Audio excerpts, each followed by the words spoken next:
Hey, it's Brandon Laws, host of Transform Your Workplace. This is a podcast that helps you build better workplaces one conversation at a time. Every week, we explore the ideas and voices reshaping how we work, from leadership and culture to innovation and belonging. This episode is brought to you by Zenim HR, celebrating 25 years of transforming how businesses handle HR and payroll. Zenim's complete HR plus payroll solution gives you the best of both worlds: expert HR support and precise payroll processing, all in one place, so you can focus on growing your business. Learn more at zenimhr.com.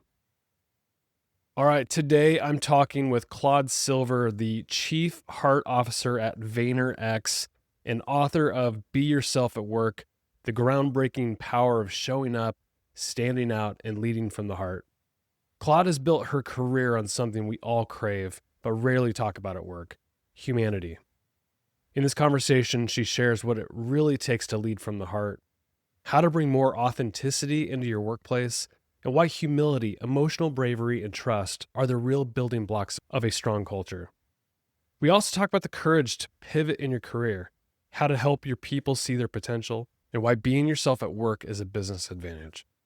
If you've ever felt the pressure to just fit in at work, this episode will remind you that true belonging starts when you claim your space.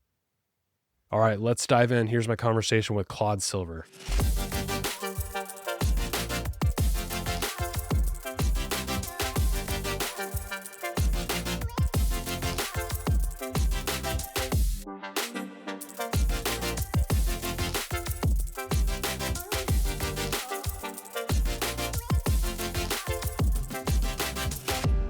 Claude, it is such a pleasure to have you on Transform Your Workplace. Thanks for coming on the show. Thank you so much, Brandon. Great to be here. By the time this releases, your book will be out. It's called Be Yourself at Work, the groundbreaking power of showing up, standing out, and leading from the heart. And in the forward, Gary Vee, who I'm a huge fan of, he talks about how you are the right person to help him build a more human-centered culture at VaynerX. And you made this big career shift. You went from like being in advertising and account executive roles into becoming the company's first chief heart officer. So what gave you the courage to make that leap? Yeah, thank you. It was a very big pivot already, after spending about 20 years doing something. What gave me the courage is that the only thing I actually cared about was the people. And when I talked to Gary, when we had sat down and I said, listen, I'm not interested in advertising anymore. And he said, well, what do you want to do? I said, I only care about the people. I care about the heartbeat of this place. And it was like, I didn't think about it. It just rolled off my tongue. And I knew right then and there that I had made the right decision, and that, trying to get something into your hands, like this was a great career for me for a long time, but I lost the love for it. And I could tell I lost the love because I would be in client meetings talking about campaigns or products. And I was like, I'm just not interested, which, they deserve someone that was interested. So that's when I knew. Now, I always thought I would be a psychotherapist. And I figured out that there were other ways I could be of service. So I didn't go down that route. My mom is one. And so it's always been in me, like to be that unofficial, like player, coach, cheerleader. And so it's just natural. I love people. I believe that everyone is possible of great things, and something I just like sharing. Chief Heart Officer, that is a very unique job title.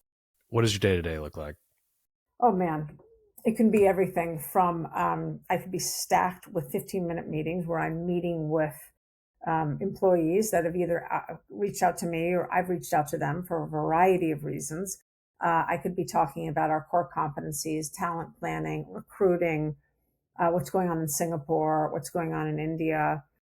I could be traveling. I could be talking about like strategic roadmap for 2026. Right now we're budgeting for 2026. So I can be in any kind of meeting. And then I can also be in meetings that are, more serious HR of HR nature, where we got to really get into it.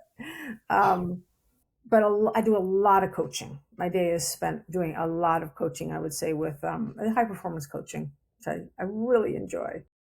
You wrote in the book early on that work shouldn't cost you your soul and that no one should have to choose between belonging and survival. Why do you Mhm. think so many workplaces still push people to trade that authenticity for conformity? I think workplaces think that's how you're going to be more successful with the bottom line and your P&L. I think if people just come in, punch in, do the work, and punch out, then no one needs to pay attention to anything else. So I believe workplaces are just asking us to put up masks all day. Don't get too close to us. We don't want to know. We don't want to know about your problems. We don't want to know about your dyslexia or ADHD. Just do the work. And it's archaic. It's just an archaic model. It's not who we are anymore. Early on in the book, you promise readers that if you just show up and be yourself, it's a complete game changer. And it can make our work dynamic, fulfilling, meaningful. What's the most powerful moment, maybe in your own career, that you saw that truth play out? There definitely have been quite a few, but I will go back to my first, let's just say, year or so at Vayner. So my day one, we're on a Park Avenue office. We're all sitting on top of each other. No one had their own seat. You were lucky if you got a chair. A lot of people like sat in the elevator shafts or the stairwells. And here I am, day one. I come in and I'm like, wow, the average age has to be about 23 here. And I was almost double that. And I sat down at this table, and this wonderful guy, this guy, I won't say his name. Anyway, these two guys who happened to be together. And I sat in the middle, and they were so wonderful. Hi, what's your name? Oh, what's your name? Oh, and they said, what's your app? What's your favorite app? And I was like, Spotify. Anyway, I ended up feeling so comfortable within this setting that it was very easy for me to share that I was out, that, my partner was a woman. And they came to me, I don't know, 8 months later, and they said, can we start a pride group? And I Amazing. said, absolutely. That's fantastic.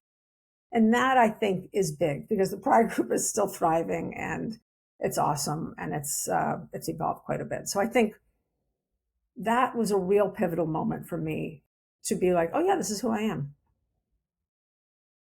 I love that. In the chapter, Why Show Up, you say, if we can just catch a glimpse of our potential, we might never settle for anything less. How do leaders, I know this is a big job for leaders, how do we help our people catch a glimpse of their potential? Yeah, well, we move our ego to the back seat. That's the Mm. first thing. Because as leaders, I don't believe it's our job to be the hero of any story at all. I believe we are guides and we work for them. People don't work for us. And, Gary says that all the time. I say that. So that's the first thing. It's not about us. The other thing is having a yes and mindset. Like, if someone came to me and they're like, I want to be the best I could possibly be. Cool. Okay. Before we got into it, I'd find out more about them, what makes them tick, what makes them talk and whatnot. And what does that even mean? What do you mean you want to be the best that you can be? What does that mean? What does that look like? What is that? If you could tell me what that tastes like, what is it in 5 years? Because I want them to paint the picture. It's not my picture. And so if they can paint the picture and then the person and I can actually give shape to it, we can figure out some of the strategies. Oh, who should I connect you to? Oh, you want to be an AI expert? You got to go talk to this person. Oh, yeah, you want to move to London? Great. Did you fill out the relocation sheet? Great. Okay, well, let's get you involved in some of the London work. The thing I truly believe that I don't have to have the solutions to everything. That the culture will find that together we will find solutions for people. So when I am with someone, it is literally about them. What can I do for you in the position I'm in? What can I do for you? And there's a lot I can do. Again, it's not about me. What do you want to create with, what was it? Mary Oliver said something like, what do you want to create with your one unbelievable life? Something like that.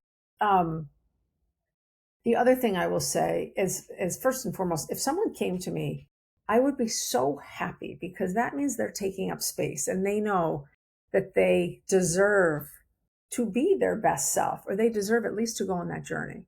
And that journey is going to start with a lot of self-awareness on their part. So we are going to go down that road together. Or I'm going to, set them up with a bunch of questions and maybe set them up with a different coach or something. But really, like, what does that mean to you? What do you want? What does that look like? You know?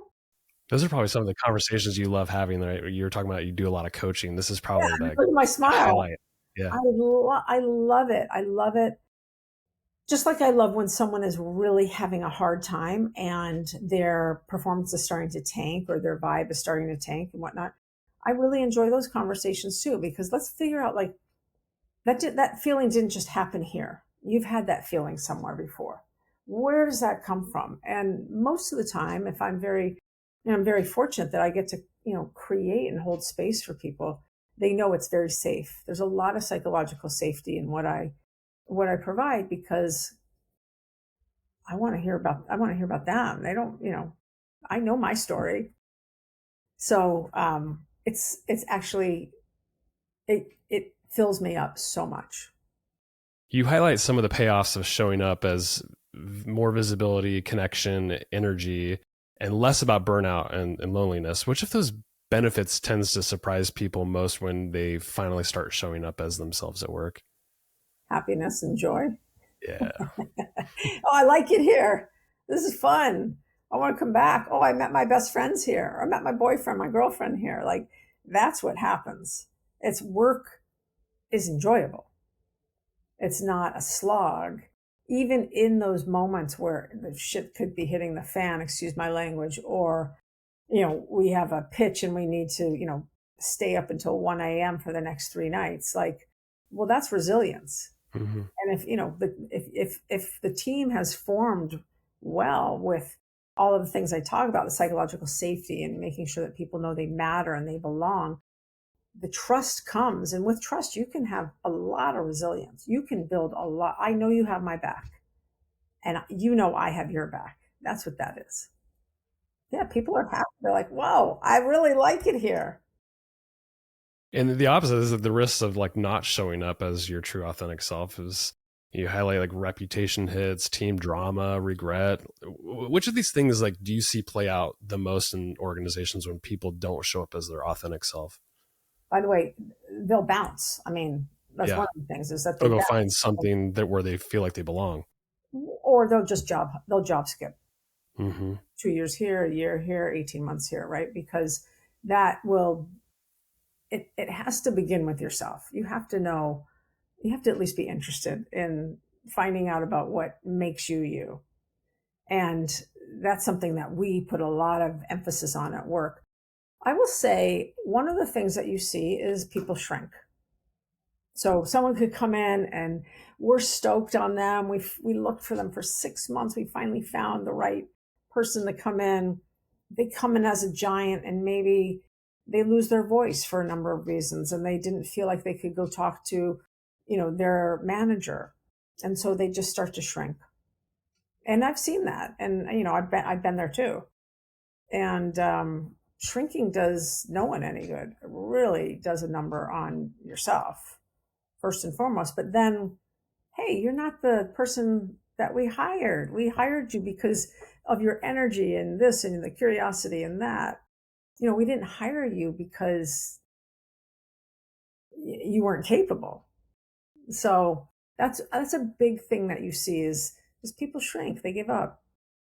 They become shadow. You describe emotions as allies in awareness, growth, and decision making, and you frame leadership as an emotional path of optimism, bravery, and efficiency. Those are the pillars of emotions. How did you land on those three pillars, and what does that look like when a leader is truly cycling through all three? Yeah. And feel free to share if you have examples from your own career or Yeah. life. I mean, Gary is one of those people for sure. And I think the top talent at Vayner is. Let me walk you through. So I've always been an optimist. It took me a longer time to become an optimist about myself, but I've certainly been an optimist and always been like a cheerleader for people. No matter even if I was like the captain of a tennis team, I would rather watch them cheerlead than go Yeah, out there and hit. love Right. that. So I've always been an optimist, but I've always been a very emotional person too. And through therapy and years of living, I recognize that I don't have to become my emotions, but I can be emotional. Yeah. So this situation is making me sad. I'm not a sad human being. And so there's a real difference there. So what I thought of is, okay, let's put these two things together, because I can't just say I'm an optimist and not tell you that, like, no, things do affect me. I mean, I'm not a toxic positivity person.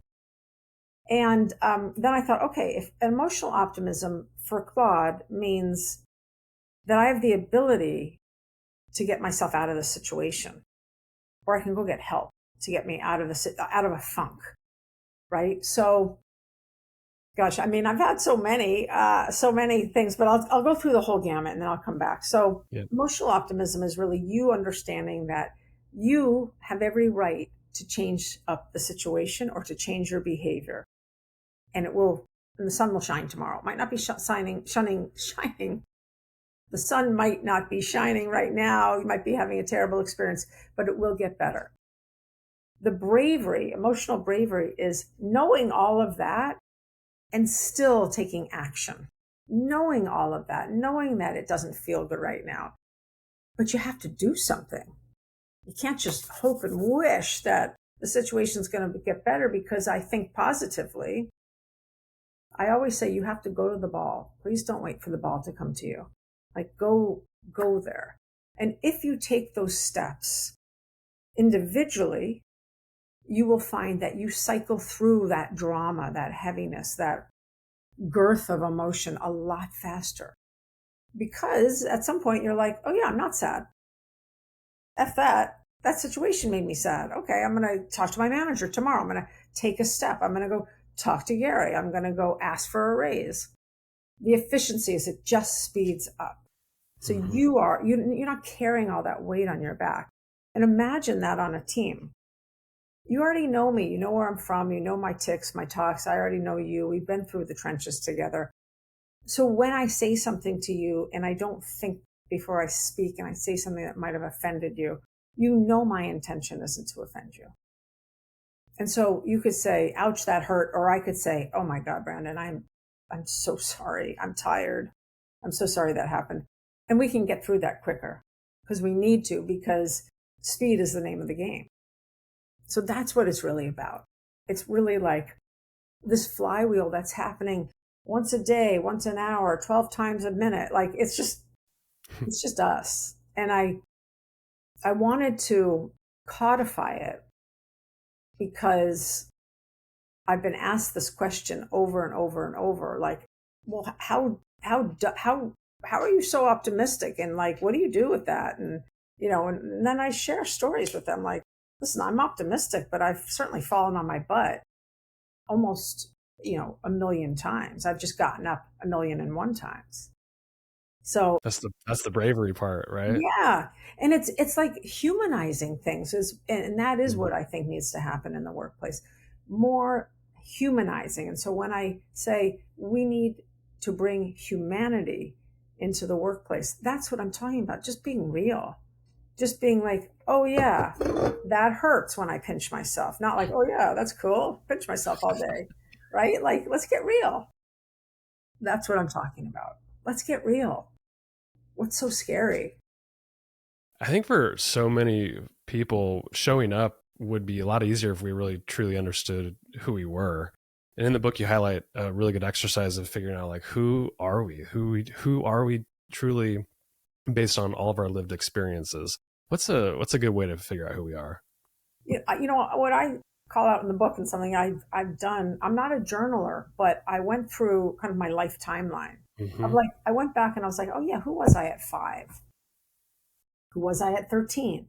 Pivotal moments where I remember, you know, living large or starting to shrink. Adolescence, like, oh God, that's such a tough time for many of It us. A is. tough time for me. How did I get through that? Like, what is so who like I can't go back to being 5, but I can remember who I was at 5. I can remember being like a real tomboy and really enjoying playing sports and really loving like, playing with my dad and my brother in the field and catching and stuff like that. That gives me a lot of joy. And at some point I got small. what was going on for me then? What was going Mm. on when I got small? And then I got, then there's a journey. There's peaks and valleys and peaks and valleys. So the timeline is just sitting there for a second and getting a pen and sketching it out and maybe using five, you know, 5, 10, 15, 20, 25. Like look at your life that way, unless there were pivotal moments at 23. Oh, you met the love of your life. You know, it again, the exercise is for you, for no one else. So you want to be as real and truthful with it as you can be. You're not fooling anyone. The exercise is for you. And self-awareness is a lifelong journey. I happened to start on it earlier in my life because I was in a lot of pain. And I Mhm. didn't understand why I was in so much pain. And so I spent pretty much all of my 20s trying to figure it out, obviously some of my 30s too. And then I got to a place where I understand how I operate. I understand a lot of my quirks. And my partner said to me yesterday, she said, how is it that things just don't bother you? And I what I said to her is like, there are things that bother me, but so many things I have no control over. Right. So I don't carry it anymore. I can't make that person write us back. I just can't. And I was one of those people that thought I could back in the day. Like, I know if I spend enough time with you, boyfriend or girlfriend, I know I can heal you. Really, I know I can heal you. I know I have enough love in my heart to heal you. And they're like, I don't want you to heal me. Right. Can only So focus on yourself. you can only focus on yourself. You can only change. You can only change the song in your head, which is Yep. really that's really the subtext of this book. Yeah. Only you can change the song in your head. You kind of on a similar note, you talk about like stopping the swirl of this workplace anxiety, probably people who want to be able to project or control other people, but Yeah. you talk about some practices like box breathing, journaling, even going for a walk. Why do Mhm. you think some of these things, these practices that we can just easily put throughout our day to reduce anxiety, why do you think they work, and what's your favorite tool? My favorite tool, and I'm trying to think if I actually wrote this in the book. My favorite tool right now that I do with someone when they come into the office and I can see they're in a swirl or they're having a Hmm. moment. I say, please close your eyes, take feet firmly on the floor, take a couple deep breaths. When I say open your eyes, I'm going to ask you a question. Open your eyes. What is the first thing you see? A plant. What do you smell? What do you taste? What do you hear? People talking. That gets them very present, and it stops the swirl. But you have to close your eyes so you can try to like breathe and like feel your feet on the ground. Um, we, as a species, just tend to thrive off of anxiety, thinking that that's really going to get us to greatness. And in fact, when our anxiety rises and our cortisol levels rise, we're not performing at our top. We may think we are because there's so much adrenaline, but you're so disconnected from yourself. And again, I say this because I went down these paths. This is not like you. It's like it's this stuff isn't easy. It's common sense. And there are ways that don't cost you a fortune to get out of some of this mess. And that's what I want to do, not only for the workplace, but for life. I'm using work as my playground because that's where I am all day. But it's really be yourself. Claude, you said a lot of very profound things, but there's just one line I absolutely loved. And you said, when you write about belonging, you said it's not about fitting in, it's about claiming your space, standing in your truth, even when it's hard. And you even use Yoda as an example. You remind us that real belonging comes from knowing our inner nature, not chasing external validation. So, how can leaders help people drop these you don't fit in type voices and give themselves permission to belong as they are? The first thing is leaders have to do this too. Yeah. Yeah, you're right. That's the first thing. Let's get real. You can't just preach. What I'm calling for is for leaders to do all this too. This isn't just a when the book starts with you, right? Yourself. That's just not for the new kid on the block. That's for leadership too. Like you also need to know where you start and stop. This is my space and then that's your space. That kind of stuff. So the first thing is like I need a leader to be present with this stuff too and recognize that they don't have all the answers either, that they are doing the best they can in this thing called life and work and all of that. And then I think if you have that leader that can meet you without judgment, that's the big thing because we love to judge people. Then I think a leader can really guide you or help you find your way through this maze of like, well, what do I like doing? Well, what do I have to do that I can't stand doing, but I still have to do it for my job? Just like finding things out. What'd you do if you didn't have to work at all?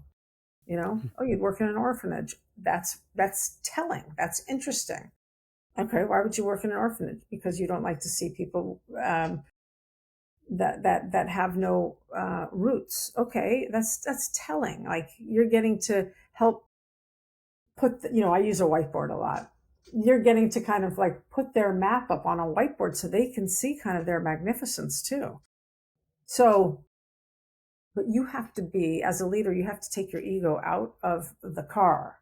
It goes way back there. It's like in the trunk because you are there to serve them. You are there to help them find roots to themselves, roots to this place where they work and get paid every day. You lay out the 7 rules of team citizenship and talk about being humble, brave, being a celebrator who honors others. Which of those rules do you think has the biggest impact on shaping culture, and how can leaders model this in a way that it's going to stick? I would say humility is the biggest thing.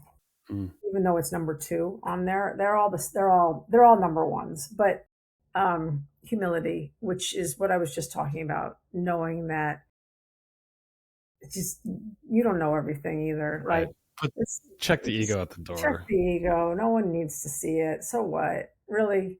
So you're great, but like, let's move out of how great you are. We already know that. That's why you're here. So let's take some action here. One of the things I say, and I said very early on when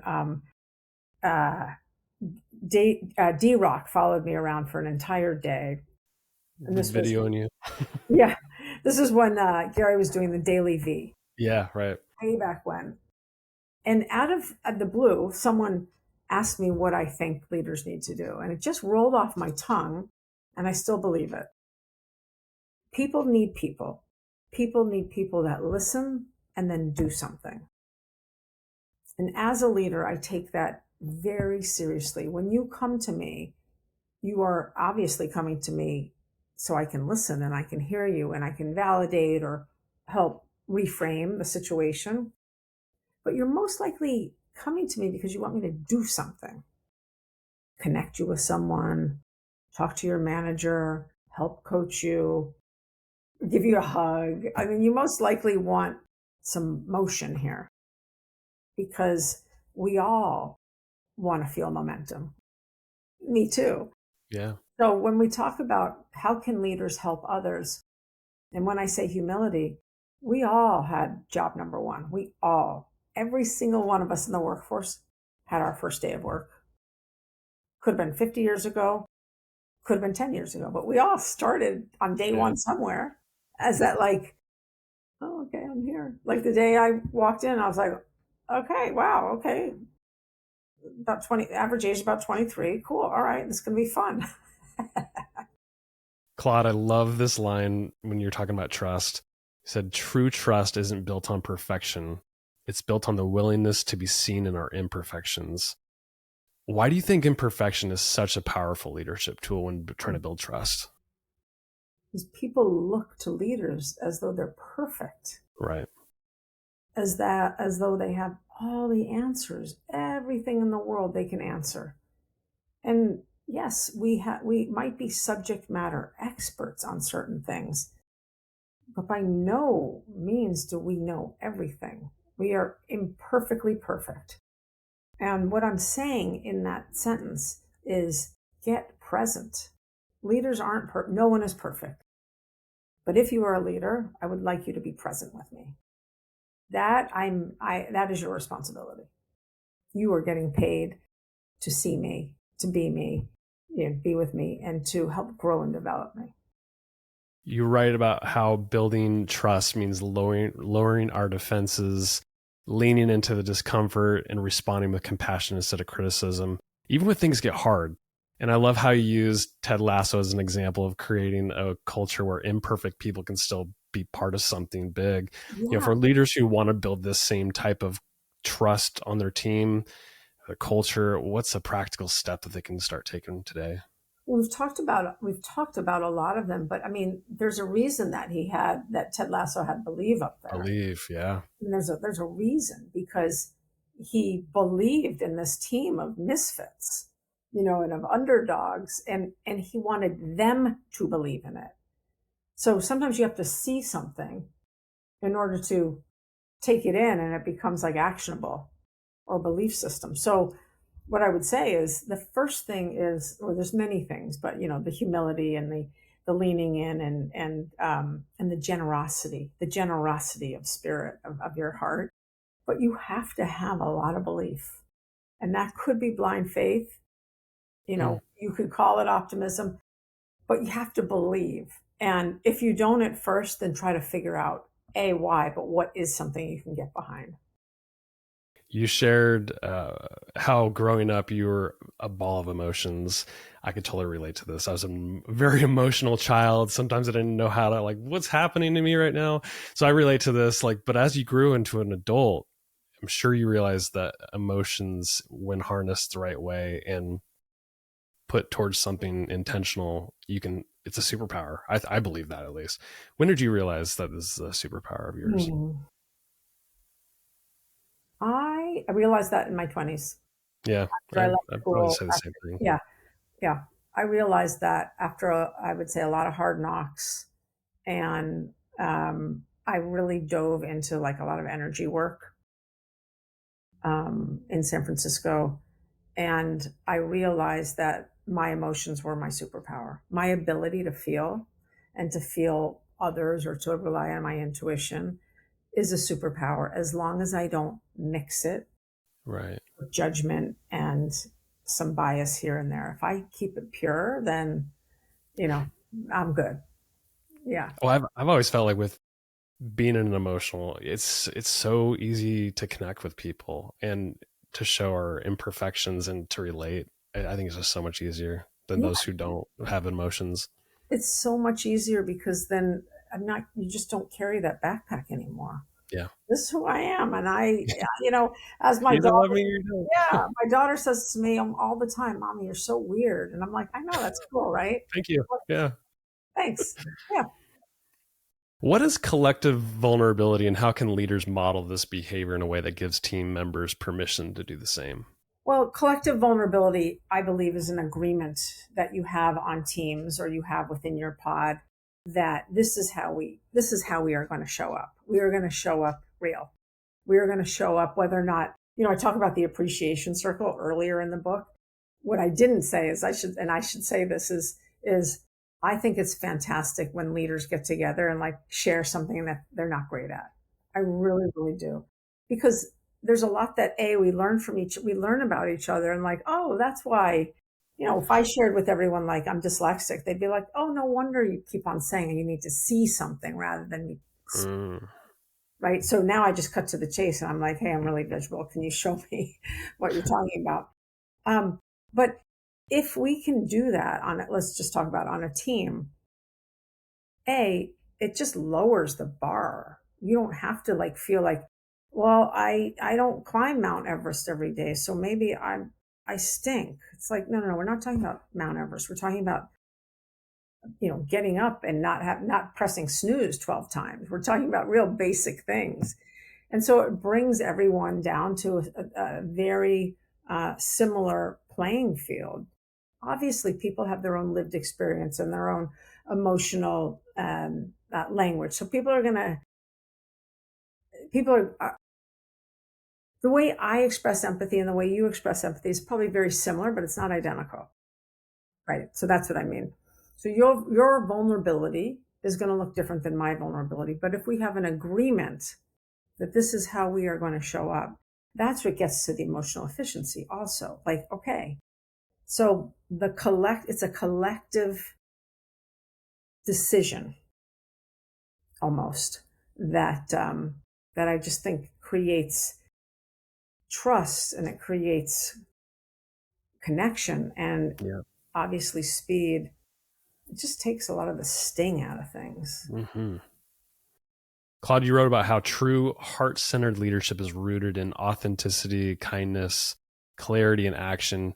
Which of those four do you find most challenging to practice consistently as a leader? Wow, it's a really good question. Um, Probably clarity. Yeah. Yeah, yeah. I think I know that I'm a person that speaks in probably a lot of metaphors, and I story tell as I speak. Yeah. And for sure, there are people that are just like, get to the point. Point. Come on now, get to the point. Even when sometimes when I speak with Gary, I can tell he's like, come on, land it, land the plane. And that's something I have to just constantly be aware of. So, for example, if I'm texting him something, and we do a lot of our communication via text, I will say in the first part of the text, the punchline is X, Y, Mm. and Z. Then I'll write it, because here's a guy that really just needs to know this is the decision I need you to make. Here's the context. Mm-hmm. So I've had to learn that. I guess the kids say TLDR or whatever, but Yeah. yeah, but it's literally like I just need to be able to land the plane quicker. I love that you have self-awareness around that, because I think you can look at any four of those things and say, well, I'm pretty good at all of them, right? But you've recognized that this is an area that you can work on. Oh, absolutely. Which is why it took me so long to write this book, because it was just on and on and on in my head. And finally, I was like, I needed to work with a book strategist to help me, you know, uh, ground myself in what am I talking about? What are the themes I'm talking about? Otherwise, I just, you know, I you'd fall asleep. Towards the end of the book, you shared how Gary Vee shifted his thinking from leadership as all about having the answers to realizing it's more about humility and vulnerability. For you as a leader, what's the biggest mindset shift that you personally made as a leader? Another great question. Wow. I mean, this happened on Outward Bound, so this is a long time ago. But I went on a wilderness leadership program, so I went on a program to become a leader. I would say the biggest shift, that's a really good question. The biggest shift I had is understanding that we tell ourselves lies, that I tell myself lies over and over and over again. And if I'm going to help anyone else, I need to get very clear about the lie that I'm telling myself, and try to dismantle that. That's what I would say, because that's not fair if I'm looking through these glasses, but these glasses are really telling me a lot of self doubt. And then I'm like, Brandon, you're blah, blah, blah, da, da, da, da, da. When I was my first week of college, which I ended up dropping out of, but my first week of college, where I'm walking down the street with my roommate, and she says, "So what are you going to study?" And I said, "Oh, I'm going to study psychology. I want to be a psychotherapist." This is a week into her knowing me. She's taller than me, and she looks at me and she goes, "You can't help anyone until you help yourself." Ooh, I was like, that's "Oh, deep. snap! Whoa!" Yeah. And I was like, eh. And then I went on the Outward Bound, which then woke me up to the idea of the voices in your head, and that we all have them. At the end of the book, you share about how I think you were giving a talk at a conference, and somebody came up to you afterwards, and they had this realization that their gentleness isn't a weakness; it's a superpower of theirs. So, as leaders, How do we help others uncover and embrace those hidden superpowers that might live within us? Well, these are superpowers that most of us learn as children. We learn about kindness and compassion. We learn about like sharing our toys, and we learn these things. And then somehow we go into school and it's all cognitive. It's all learning up Yeah. here and not learning in our souls and ourself. And so you have to return to that. There's this book by Marianne Williamson, one of my favorite books, easy reads, Return to Love. You have to return to like who I don't want to say who you were as a kid, but like this stuff. For the most part, you were taught how to be kind. If you were in a classroom situation, someone taught you how to share. And we need to remember that. We need to remember that our job as leaders is to leave a map. It's not to leave a mess. And it's a big, big difference between a mess or drop me the breadcrumbs so I can get there myself. Right? So the emotional intelligence qualities and traits that I do think are superpowers, and I talk quite a bit about at work, I think this is part of your ROI. This is why people are going to stay at your company. This is why you're going to feel good about yourself. This is why you're going to attract word of mouth people that come in. You won't have to pay for a recruiter. This is why you're going to be like, whoa, I had a great idea today. And you're going to share and collaborate and have innovation, and you're going to save money. There is a real ROI here to bringing humanity into the workplace. And you have people that enjoy being there. They enjoy learning. They enjoy the grunt work too. Like, that's what we want. People that are willing to really roll up their sleeves and be like, I'm here, I'm present. What do you need? And I'm not perfect. It's well said, Claude. I've really enjoyed this conversation with you. We covered a lot. Your book has so many great ideas, exercises, just there's so much more in there. So I hope people go get the book. It's called Be Yourself at Work, The Groundbreaking Power of Showing Up, Standing Out, and Leading from the Heart. Claude, where can people connect with you, learn more about your work? You're doing so many amazing things at VaynerX. This has been awesome, by the way. I love it. And I love your smile. Like that's when you're like connecting with someone, when you see it, you can see it. ClaudeSilver.com is my website. I think the new one's about to come up this week. And then I'm on LinkedIn, and you can go check out the book at beyourselfbook.com. Anyway, write me. Love to hear from you. And thank you so much for giving me the time and attention. My guest today has been Claude Silver, author of Be Yourself at Work and Chief Heart Officer at VaynerX. Claude, thank you so much for coming on. Thank you.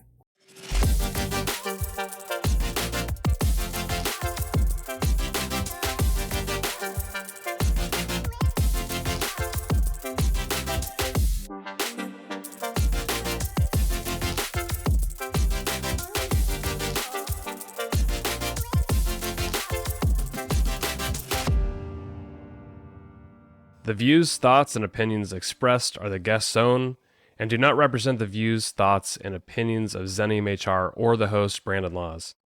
The material and information presented on Transform Your Workplace is for general information and educational purposes only.